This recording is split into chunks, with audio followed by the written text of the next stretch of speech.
யோசித்த யுக்தியால் உயிர் தப்பிய நாய்.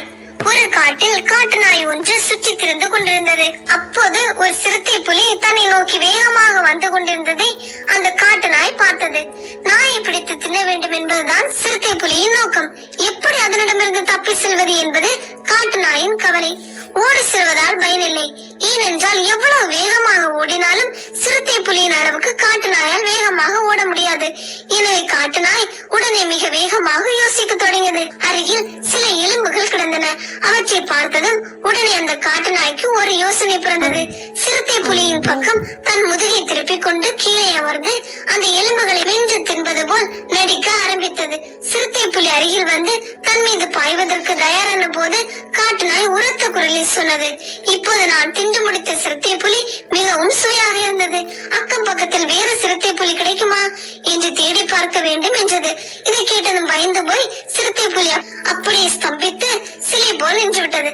இந்த காட்டு நாய் சிறுத்தை புலிகளையே கொஞ்சம் தின்று விடுகிறதே, அப்படியானால் எவ்வளவு பலம் வாய்ந்ததாக இருக்க வேண்டும். இதனிடம் அகப்படாமல் தப்பி சென்று விட வேண்டும் என்று நினைத்து ஓசைப்படாமல் பின்னோக்கி சென்று அந்த சிறுத்தை புலி புதருக்குள் மறைந்து விட்டது. அருகில் இருந்த ஒரு மரத்தின் மீது உட்கார்ந்திருந்த ஒரு குரங்கு நடந்ததை எல்லாம் கவனித்துக் கொண்டிருந்தது. தனக்கு தெரிந்த தகவலை சிறுத்தை புலியுடன் பகிர்ந்து கொண்டு சிறுத்தை புலியுடன் பேரம் பேசி தனக்கு பாதுகாப்பு தேடிக் கொள்ளலாம் என்று அந்த குரங்கு கருதியது. எனவே சிறுத்தை புலியை பின்தொடர்ந்து அந்த குரங்கு வேகமாக ஓடி சென்றது.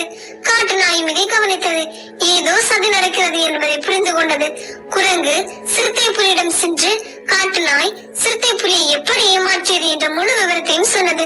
சிறுத்தை புலிக்கு தாங்க முடியாத கோபமும் ஆத்திரமும் வந்தது. அந்த காட்டு நாய் என்னையே ஏமாற்றலாம் என்று நினைக்கிறதா? இதற்கு மறக்க முடியாத பாடத்தை புகட்டுகிறேன்.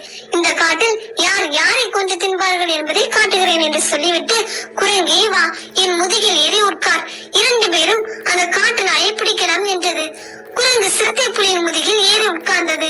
இரண்டும் நாயை நோக்கி சென்றன. சிறுத்தையும் குரங்கும் சேர்ந்து வருவதை காட்டு நாய் பார்த்தது. இந்த திருட்டு குரங்கு என்னை இப்படி ஆபத்தில் மாட்டிவிட்டதே, இப்போது என்ன செய்வது என்று அந்த காட்டு நாய் யோசித்தது. அப்படி யோசித்ததை தவிர அதற்காக அந்த காட்டு நாய் பயந்து ஓடவில்லை. அந்த சிறுத்தையையும் குரங்கையும் பார்க்காதது மாதிரி நடித்து அவைகளுக்கு தன் முதுகை காட்டிக்கொண்டு தரையில் அமர்ந்தது. அவை அருகில் நெருங்கியதும் அந்த காட்டு நாய் உரத்த குரலில் சொன்னது, அந்த போக்கிரி குரங்கை எங்கே போய் தொலைந்தது? அதை நம்பவே முடியாது. நான் இன்னொரு சிறுத்தை புலியை சாப்பிடுவதற்கு பிடித்துக் கொண்டு வா என்று சொல்லி அனுப்பி அரை மணி நேரத்திற்கு மேலாகிவிட்டது. இன்னும் அந்த குரங்கை காணாமே என்றது. காட்டு நாய் சொன்னதை கேட்ட சிறுத்தை புலி தன் கோபம் முழுவதையும் குரங்கின் மீது திருப்பியது.